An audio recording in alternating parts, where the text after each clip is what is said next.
Hi, I'm here this afternoon with Shaunga Tagore and Newton Moraes, and as you likely know, I'm Charles Smith, and I'm the Executive Director of Cultural Pluralism Arts Movement Ontario.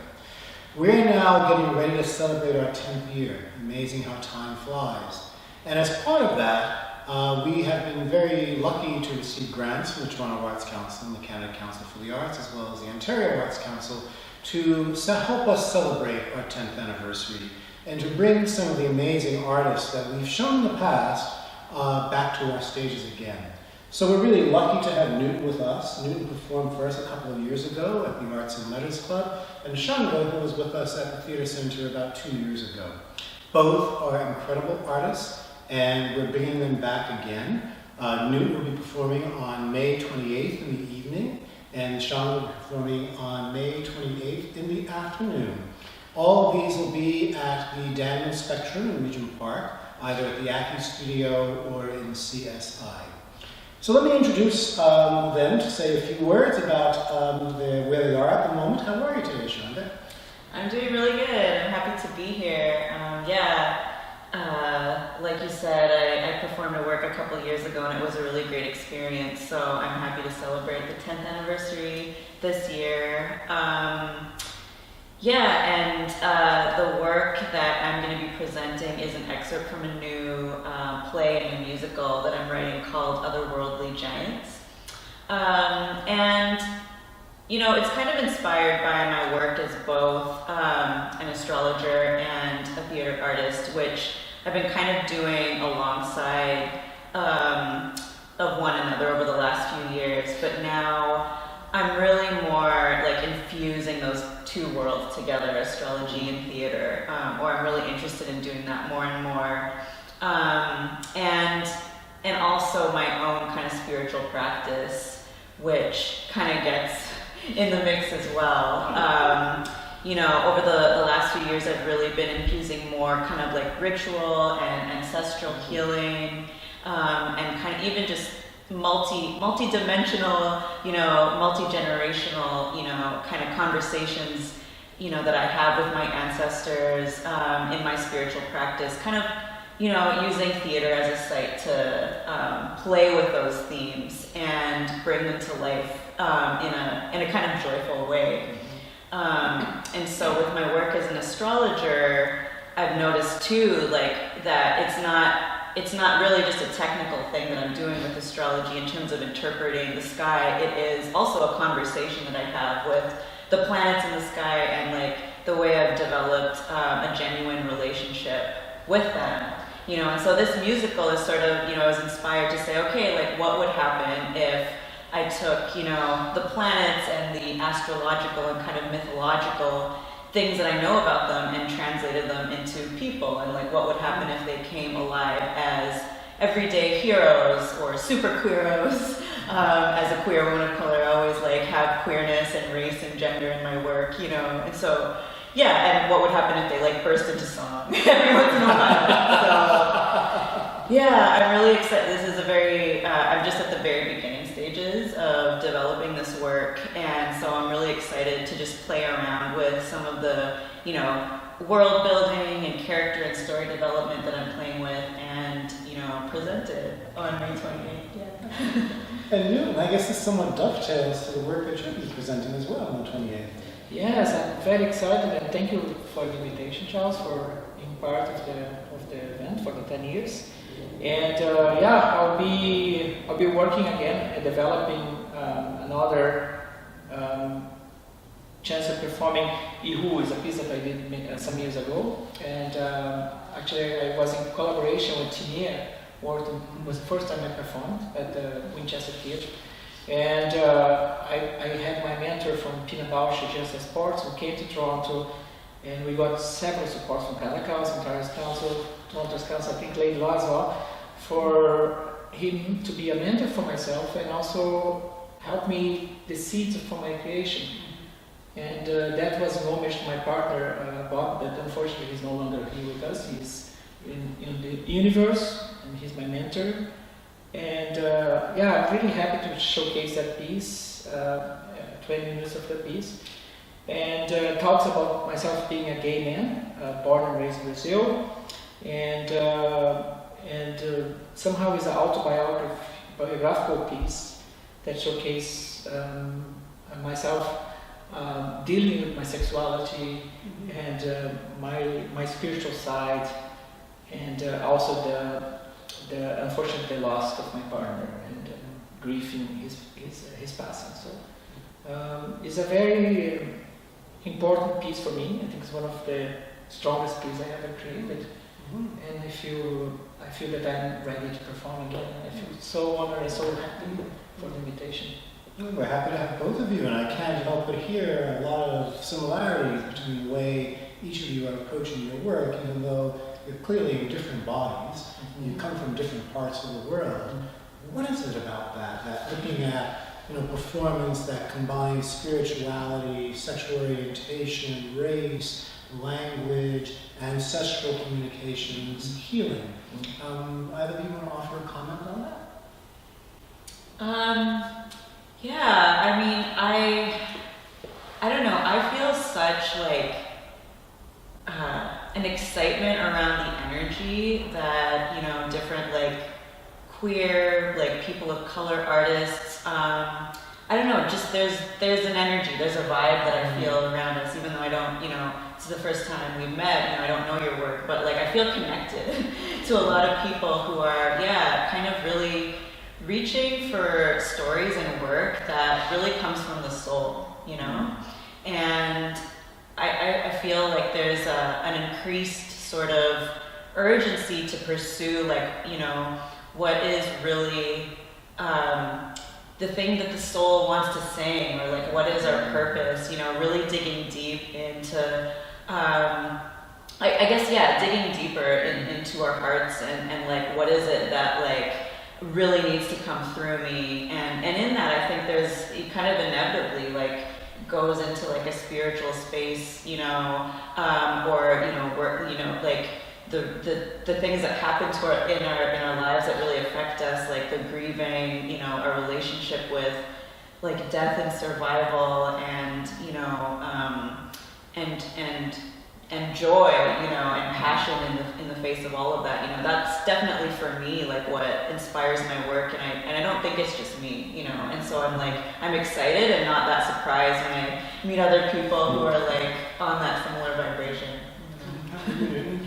I think for me was the incredible relationship I had with my partner for 23 years, and he was an anthropologist, professor at TFT, and because I started dance late, so I think I was more a mature man when I started dancing, but he helped me greatly in each and every piece that when he was alive, for me to understand and for me to be accepting others and trying to understand the difference between people from different cultures, different backgrounds, different parts of the world, different sexuality, and that really brought up a lot of me and made me a much more open-minded person myself, and understanding and trying to understand, and that we have such a large diversity. In a place like Toronto, for example, I think it's one of the most diverse cities in the world.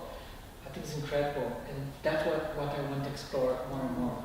So where do you see this type of arts practice that looks at the complex individual? One can be a male, but yet one is queer, one comes from Brazil, sorry about that. Etc. And then, as you say, not knowing Newton, coming today and finding a lot of similarities. What is it saying about the Canadian arts scene at this point in time, that we're looking to intersectionality so much more than we were in the past? We're seeing ourselves as much more complex and complete human beings as opposed to, I just happen to be a man or something like that. Yes, well, I think we live in one of the most fascinating cities in the world at the moment. I think that we have all the ingredients for this amazing dish to be done. That's how I see it. Okay. I mean, I think when I felt, just in my experience as an artist, like a shift from like where my art comes from and who is it for, and I've sort of experienced a shift from like fighting against the mainstream, and trying to fit myself into like what the mainstream thinks a queer woman of color story should be, right? And I think there's a lot of ways that when I, or perhaps like other people in my community, you know, have been really invested in like making them understand or making them accept us, then, you know, it's the storytelling is so much more limited. Whereas now I feel, like I was saying before, just the energy and the excitement around like our artistic communities is, I feel like it's so much about like creating, instead of fighting against something, it is about creating something on our own terms, you know? And in that, like, I feel like we inevitably, you know, pursue a lot more complexity because we're speaking so much more honestly about who we are. Yet at the same time, you know, you both have these kind of personal, intimate connections. So Newton, as you're saying, Ehu is about the memory of your partner, 23 years, worked with you a lot in terms of getting you established here. And I remember when you actually did your play, full length, but your mom was there. Yeah. And she was the proudest person in the room. You know? And that, you know, I'm sure there are more of those things, but I guess that the sense of, as you were just saying, rather than challenging or pushing against the mainstream, creating your own world and finding that emotional support toward doing that. Does that make a real difference in your life?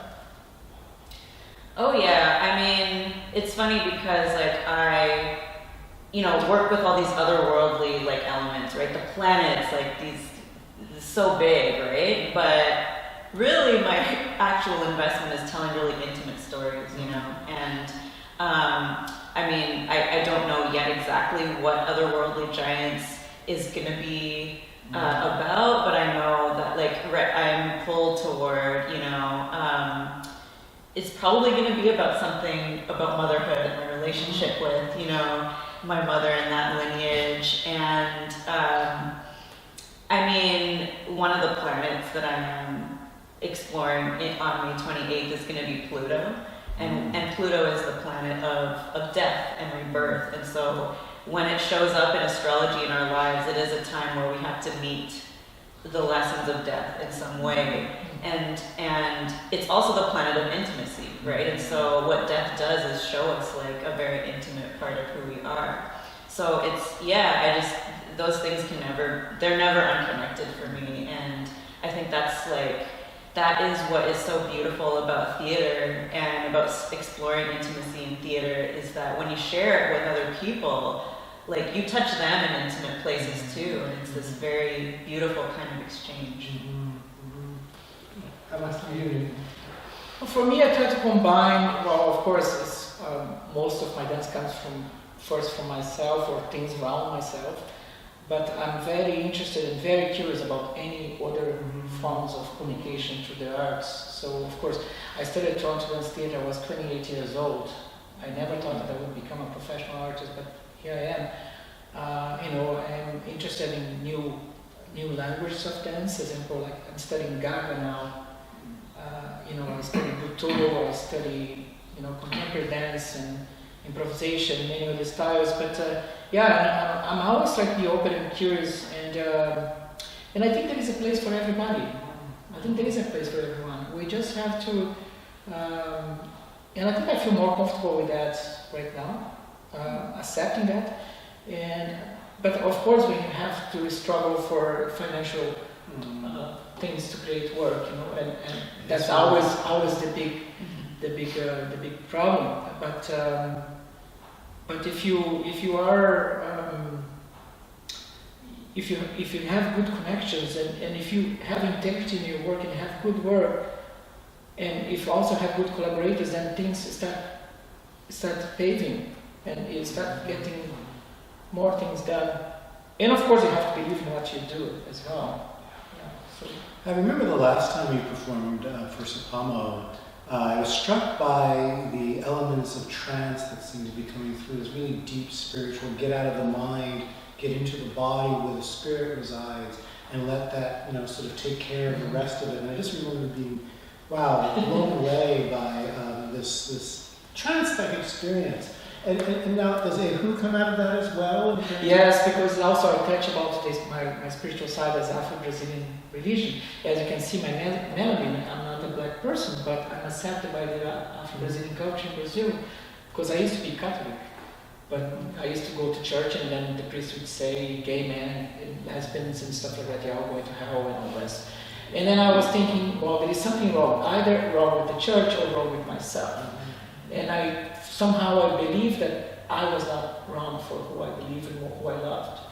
And then eventually I met this amazing man who was my priest, who became my priest, Pai Beto, and his Orisha was Xangô. So, and he helped me and guided me to go into the Afro-Brazilian religion, and that was my introduction actually to dance itself. So I always try either directly or indirectly to showcase somehow my spirituality to my dance, and that Inihu is also part of it.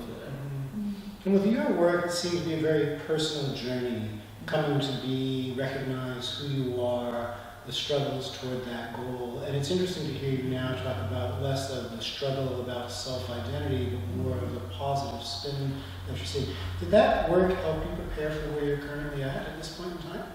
Yeah, and I think what I mentioned at first is that my theater is really about ritual. And I really discovered that through the last play that I was developing that you were speaking of, Letters to the Universe, which when I started it,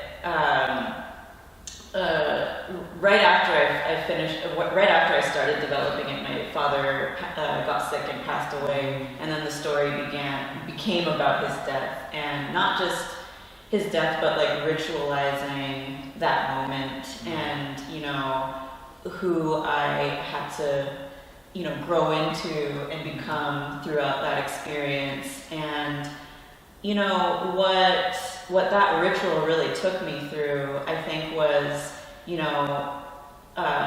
kind of shifted my center from a place where, like you said, I'm like, instead of just like I was always struggling against someone, struggling to like find my identity, to, make sure it matters, like that's still there, but I think there's, like I was saying, when you're kind of put in front of death, like it really reminds you what matters. And for me, that was life. It was like a life force that I really I just wanted to experience. And I think, that's so much of like where my work now is rooted from.